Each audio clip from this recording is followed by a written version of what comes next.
July 1st, 1928, 4:15 p.m., 44th Street and 6th Avenue, Brooklyn. Frankie Yale's hands gripped the steering wheel of his brand new Lincoln coupe, knuckles white, foot pressed hard on the accelerator. 10 minutes earlier, his phone had rung. A frantic voice witnesses later reported claiming his wife had been in an accident. "You gotta come quick." Yale didn't question it. He'd grabbed his .38 revolver and bolted out the door. No questions, no hesitation. That's what they were counting on. Behind him, a black Buick sedan was closing fast, multiple gunmen inside, fedoras pulled low and resting on the passenger's lap, something Brooklyn had never seen used in a mob hit before, a Thompson submachine gun. Yale glanced in his rearview mirror. Recognition hit him like a punch to the gut. This wasn't about his wife. This was about him. He floored it. The Buick's window rolled down. First came the shotgun blast. Yale's rear window exploded. Then the sound that would change mob history forever. Rat-a-tat-tat. Rat-a-tat-tat. The Tommy gun. 600 rounds per minute. 45 caliber bullets punching through metal like paper. Yale's Lincoln shuddered. Bullets tore through the door panel, the seat. Blood covered the windshield. He kept driving, swerving wildly, trying to reach safety that didn't exist. The Lincoln jumped the curb at 923 44th Street, crashed into a brownstone stoop. Steam hissed from the radiator. The Buick stopped. 2 men got out, walked calmly to Yale's car, emptied the rest of the magazine through his window. Professional, methodical, final. When it was over, Frankie Yale sat slumped over the wheel. 28 bullets had struck him. $1,000 cash in his pocket. Diamond-studded belt buckle still gleaming in the afternoon sun. What the newspapers didn't know, what the police couldn't prove, is that those gunmen had traveled 800 miles from Chicago for one specific purpose: to kill the man who taught Al Capone everything he knew about organized crime, the man who made Capone, and then made the fatal mistake of stealing from him.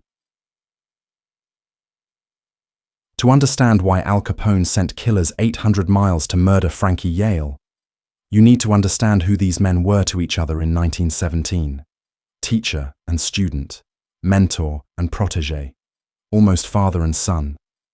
Alphonse Capone was in his late teens when he began working at the Harvard Inn on Coney Island. Fresh-faced kid from Navy Street, hungry for respect, desperate to be somebody. The Harvard Inn was Frankie Yale's kingdom, and Yale, born Francesco Ioele before he Americanized the name, was Brooklyn's rising power. Yale saw potential in the kid that night. He hired him on the spot. Bouncer, bartender, errand boy. Yale told his crew the kid had ice in his veins. That was worth something. For several years, Capone learned the business from a master. Yale taught him how protection rackets worked, how to run bootlegging operations, how to make politicians need you. Yale had connections reaching into Tammany Hall, the political machine that ran New York. He controlled Brooklyn's neighborhoods through charm, intimidation, and strategic generosity. Yale wasn't just muscle. He was smart. He ran funeral homes, cigar stores, the Harvard Inn as fronts. He dressed in expensive suits, wore diamond jewelry, drove luxury cars. He looked like success. Capone watched, learned, absorbed every lesson. Capone was there when he received his famous facial scars in an altercation at the club. 3 cuts, left cheek, the scars that would make him famous. Yale saw the kid take the pain without flinching. Respect grew. Yale's key lesson in this business: you don't just take territory, you make people need you. It wasn't about fear alone, it was about becoming essential. Yale became godfather to Capone's son, Albert Francis. That wasn't ceremony, that was family, that was trust. By 1919, Brooklyn was getting crowded. Yale made a call to Johnny Torrio in Chicago. Torrio needed reliable men. Yale recommended Capone without hesitation. When Capone left for Chicago, Yale gave him his blessing. Chicago was the future. Go make your fortune. Remember what I taught you. For 8 years, they stayed close. Capone sent money back. Yale handled hits for Capone in the East. It was the perfect partnership. Until prohibition made everyone greedy. Until the money got so big that loyalty became expensive. Until Frankie Yale made a decision that would sign his death warrant. The betrayal started small. 1925. A truck loaded with tens of thousands of dollars worth of premium Canadian whiskey left New York bound for Chicago. The truck never arrived. Capone's first reaction was practical. Probably Irish gangs trying to muscle in. Hijackings happened. Then a second truck disappeared. Tens of thousands more. Then a third shipment. The losses were mounting. Now it was a pattern. Capone sent investigators to Brooklyn. What they found made no sense. Frankie Yale's men were near the hijacking locations. Capone's premium Canadian whiskey was showing up in Yale's distribution network. The impossible realization hit Capone like a freight train. His mentor, his godfather, Frankie Yale, was stealing from him. Total losses mounted to an estimated $200,000 or more. In today's money, roughly $3.5 million. That wasn't just business. That was disrespect. Capone reached out to Yale, kept his voice friendly, asked if he'd heard anything about the hijackings. Yale's response came smooth. Must be those Irish crews. He'd look into it. When another shipment disappeared, Capone knew for certain. Yale thought he could get away with it because of their history, because Capone was 800 miles away, because Yale controlled Brooklyn. From Yale's perspective, the calculation made sense. Premium Canadian whiskey that cost him nothing, sold at full markup. Capone couldn't prove anything. Yale had made him. That had to count for something. Right, wrong. Late 1927. Capone had an associate in Brooklyn, James D'Amato. D'Amato was watching Yale's operation closely, gathering information, reporting back to Chicago. Early 1928. D'Amato's body was found in Brooklyn. He'd been murdered, dumped in a location that made the message clear. Yale had discovered the spy. This was Yale telling Capone, I know what you're doing, and I don't care. That's when it stopped being about money. D'Amato had been loyal, had died doing his job. Yale had killed him as a message, displayed him, mocked Capone. For Capone, that moment changed everything. The hurt of personal betrayal crystallized into cold business necessity. This was about power, about respect, about showing every mobster that Al Capone didn't forgive, not even the man who'd made him. Frankie Yale had crossed a line. In the mob, you could steal from strangers, you could kill competitors, but you never stole from the man who controlled Chicago, especially when that man learned everything from you. By May 1928, Capone had made his decision. Frankie Yale would die, and it would be spectacular. May 1928, the Lexington Hotel, Chicago. Capone's inner circle assembled. Jack McGurn, Fred Killer Burke, Gus Winkler, Louis Campagna. The best killers Chicago had. Capone's orders were clear. Yale had to die, and everyone needed to know why. Yale was protected in Brooklyn, surrounded by his crew.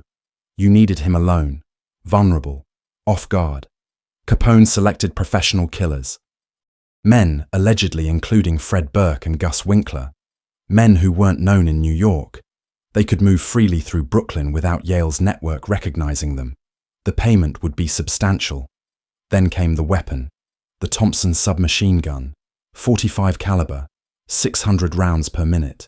Never used in a New York gangland killing before. It wasn't just about killing Yale. It was about sending a message. Chicago had evolved beyond pistols. This was overwhelming firepower. Capone still had informants in Brooklyn. They mapped Yale's routines. His home address in Brooklyn. His car, a distinctive Lincoln coupe. They studied Yale's habits, found the vulnerability. Yale was devoted to his wife. A phone call about a family emergency would bring him out alone. No questions, no bodyguards. The plan crystallized. A fake phone call. Sunday afternoon. Yale's wife in an accident. He'd rush out alone. They'd be waiting. The escape route was mapped with precision. stolen Buick, untraceable plates, backup car for the getaway. The Tommy gun would go into the East River. The Buick would be stripped and burned. All the men had escape routes and cover stories prepared. By late June, everything was in place. The killers had arrived in New York. The Tommy gun was cleaned and loaded. July 1st, 1928. Frankie Yale was about to learn the final lesson. Never steal from someone you trained, because they know all your moves, and they've learned a few new ones. July 1st, 1928. Around 4 p.m., Frankie Yale was home in Brooklyn, Sunday afternoon, day off from business. He was relaxed, casually dressed. His Lincoln coupe sat parked outside, gleaming in the summer sun. No bodyguards. Fatal mistake. But this was Brooklyn, his territory. He felt untouchable. Shortly after 4 p.m., the phone rang. The voice on the other end was urgent. Emergency. Family trouble. Yale needed to come immediately. Yale didn't ask questions, didn't hesitate. He grabbed his .38 revolver and ran for the door. The Lincoln's engine roared to life. Minutes later, Yale sped down the street, weaving through Sunday traffic. His mind focused entirely on getting to his wife. He didn't notice the black Buick sedan that pulled from a side street behind him. Inside the Buick, several men sat silent. Fedoras pulled low. In the passenger's lap, a Thompson submachine gun rested ready. 44th Street approaching 6th Avenue. Yale glanced in his rearview mirror, saw the Buick. Too close, moving too deliberately. Recognition flashed across his face. His foot slammed the accelerator to the floor. Too late. The Buick pulled alongside. The passenger window rolled down. First came the shotgun blast. Yale's rear window exploded. He swerved hard right, nearly hitting pedestrians. People screamed. Pedestrians dove for cover. Then came the sound Brooklyn had never heard before. Rat-a-tat-tat. Rat-a-tat-tat. The Tommy gun. 600 rounds per minute tearing through the afternoon air. 45 caliber bullets punched through the Lincoln's metal body like it was made of paper. Yale's car shuddered with each impact. Yale was hit. Multiple times. Blood covered the windshield, the steering wheel. But he kept driving, kept fighting, weaving between parked cars, trying to reach busier streets where witnesses might mean safety. The chase continued through residential Brooklyn. The Buick stayed close, relentless, continuous fire. Brass shell casings bounced on the pavement. Children scattered. The Tommy gun's distinctive rattle echoed off brownstone buildings. 923 44th Street. Yale was weakening. Blood loss. His vision blurring. The Lincoln veered out of control, jumped the curb, crashed hard into a brownstone stoop. Steam hissed from the ruptured radiator. Yale slumped over the wheel, still breathing, still alive. The Buick stopped behind the crashed Lincoln. 2 men exited. No rush, no panic. Professional, methodical. They walked calmly to the driver's side window. Yale tried to lift his head, tried to reach for his .38. Too weak, too late. They emptied the remaining Tommy gun magazine through his window. 28 bullets total by the time they finished. The shooting stopped. Complete silence. The hitmen walked back to the Buick. Calm, unhurried. Got in. The car pulled away at normal speed. Just men driving away from a job completed. The silence broke. Screaming began. Moments later, neighbors emerged cautiously, approached the crashed Lincoln. Frankie Yale sat dead behind the wheel. Blood was on the running board. His expensive suit was destroyed, but his diamond-studded belt buckle still gleamed. $1,000 cash remained in his pocket. Robbery clearly wasn't the motive. Within hours, every detective in New York knew this wasn't a local job. The Tommy gun, the precision, the planning. This came from Chicago. This came from Al Capone, and Frankie Yale, the man who taught Capone everything, never saw his student's final lesson coming. Within hours, The NYPD investigation was in full swing at 923 44th Street. What they found confused them. No immediate threats, no clear motive. Then they examined the weapon signature. 28 bullets, all .45 caliber. Thompson submachine gun. Never used in a New York gangland killing before. Something new. Something terrifying. Detectives interviewed Yale's associates. Rumors surfaced. Tension with Capone. Hijacked liquor shipments. Then someone mentioned James D'Amato, found murdered 6 months earlier. The pieces connected. Witnesses described several men in the Buick. They looked like they were from out of town. The Buick was found abandoned in Coney Island. Stolen plates. Wiped clean. Dead end. The Chicago connection became obvious. But obvious wasn't evidence. Detectives called Chicago. Asked about Capone's whereabouts July 1st. The answer came back ironclad. Al Capone was at the Lexington Hotel all day, surrounded by witnesses. He'd had dinner with politicians. Photographs were taken. Capone issued a public statement expressing shock and grief. Yale's death was a terrible tragedy. He had been like a father to him, but investigators knew better. The hit had Chicago written all over it. Brooklyn's underworld fractured immediately. Yale's empire had no successor.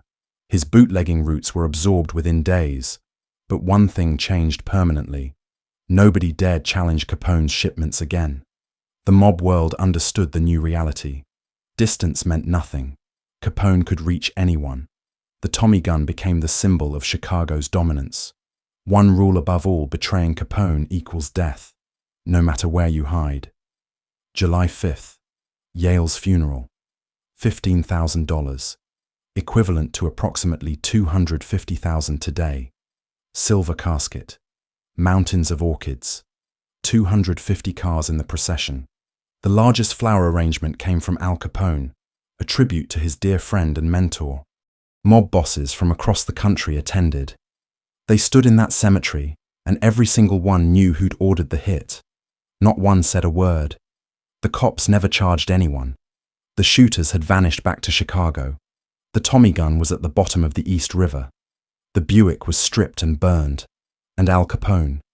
He was 800 miles away, surrounded by witnesses.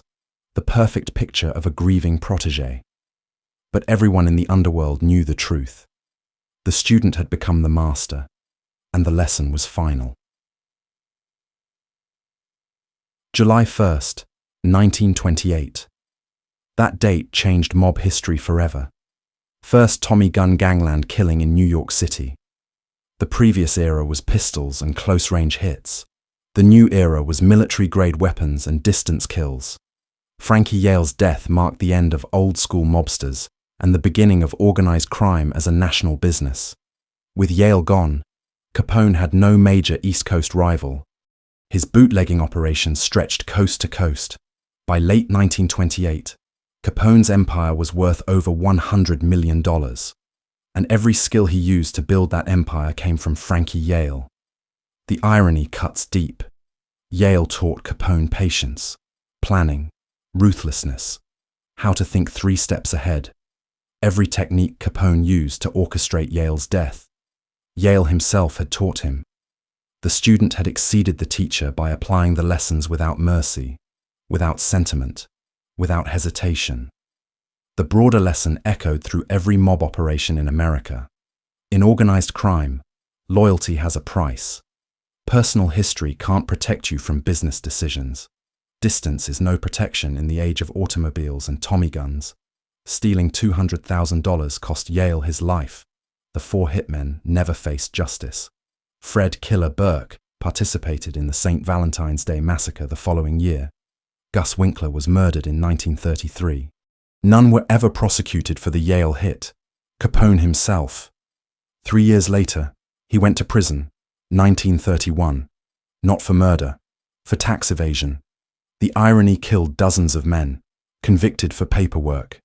He died in 1947, syphilis ravaged, mentally impaired. But the legend endures.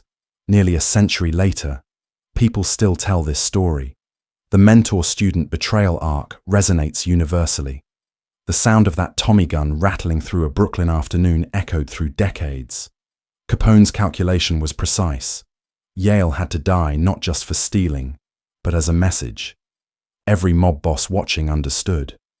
Capone played chess while they were still learning checkers. Yale's fatal flaw was believing personal history created immunity. Capone's strength was separating personal from professional. Return to that moment. Yale's Lincoln crashed into a brownstone stoop. 28 bullets in his body. $1,000 cash in his pocket. Diamond belt buckle still gleaming. Days later, the $15,000 funeral. Capone's elaborate flower arrangement. The respect paid to the man Capone killed. In the mob, they bury you with honor and kill you without mercy. Frankie Yale taught Al Capone everything, and Capone used every lesson to orchestrate Yale's death. If this story got you hooked, smash that like button. Subscribe for more Prohibition-era crime stories. Drop a comment: was Capone justified? Or did he cross a line? Turn on notifications because next week, we're covering the St. Valentine's Day Massacre, where Capone's Tommy guns wrote history in blood. In Chicago, loyalty was a luxury, and Frankie Yale found out the price was higher than he could pay. July 1st, 1928. Remember that date, the day the student became the master, and the teacher learned his final lesson.